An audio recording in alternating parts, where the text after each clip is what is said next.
Night shoots అయినా సరే కొంచెం కొన్ని డేస్ ఉంటాయి 6 to 6 సంథింగ్ ఇలా కాల్ షీట్స్ ఉంటాయి. కానీ ఒక సీరియల్ ఇప్పుడు ఫర్ ఎగ్జాంపుల్ ఇదే చేసిన ఫస్ట్ టైం సీరియల్ కాబట్టి మార్నింగ్ నుంచి నైట్ వరకు ఉంటుంది. నైట్ ప్యాకప్ లేట్ అవుతుంది. కొంచెం మనకు అనిపిస్తూ ఉంటుంది లోపల ఫెడప్ అయినా సరే చేయాల్సి వస్తుంది. ఏంటి అప్పుడు ఏమనిపిస్తుంది? అది నాకు సీరియల్ కాదండి, సినిమాల్లో కూడా నేను 6 అంటే హీరోయిన్ గా ఉన్నప్పుడు మాకు అవన్నీ ఉండదు. 6కే చెయ్యాలి, 6 వాళ్ళు పంపిస్తేనే వెళ్తాం. కానీ నైట్ 12 వరకు ఉంది, 1 o'clock ఉంది, ఎందుకు నైట్ ఫుల్ డే ఉందంటే చెయ్యాలి, తప్పదు.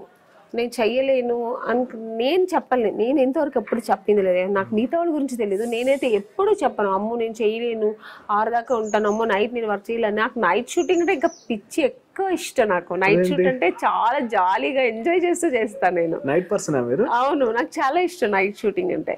సో అది అలవాటు అయిపోయింది నాకు. కాబట్టి నాకు ఇప్పుడు అది కష్టం అనిపించట్లేదు. అందరూ అంటారు, మేడం ఇంత పెద్ద హీరోయిన్ మీరు ఎందుకు మేడం 6 o'clock ప్యాకప్ అని చెప్పొచ్చు కదా, మీరు వెళ్ళిపోతే మేము కూడా వెళ్ళిపోవచ్చు. ఈ సెటిల్ ఎవరని చెప్తారా? చెప్పండి. చాలా మంది అంటుంటారు. నేను లేదని అన్నాను. నాకు అలా అనిపించదు. ఫస్ట్ నేను ఆలోచించేది ఏంటంటే, నాకు అలవాటు ఒకటి.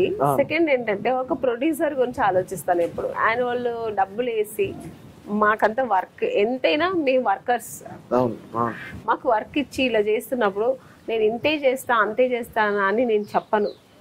ఎందుకంటే వాళ్ళకి తెలుసు, ఎందుకంటే వాళ్ళు బాగుంటేనే మనం బాగుంటాం. అందుకని వాళ్ళు మనం వర్క్ చేస్తే వాళ్ళకి లాభం వస్తుందేమో, వాళ్ళు బాగుంటారేమో, రేపు మనకు వర్క్ ఎక్కువ వస్తుంది, అలా ఆలోచిస్తాను తప్ప నేను నన్ను పంపించేయాలి, నేను వెళ్ళిపోవాలి, నా వరకు నేను ఎప్పుడు ఆలోచించను. ఎప్పుడైనా నాకు హెల్త్ వైజ్ ఏదైనా కొంచెం హెడేక్ అలా వచ్చి ఏదైనా ప్రాబ్లం వస్తే, లేదా ఇంటికి వెళ్ళాలి కొంచెం అక్కడైనా ప్రాబ్లం, పిల్లలు కొంచెం ఉంది అంతే, కానీ నేను ఎక్స్క్యూజ్ అడుగుతాను, నాకు కొంచెం అర్లీగా పంపించండి, ఫ్లైట్ టైం అవుతుంది అంత తప్ప మామూలుగా ఇంకెప్పుడు అడగ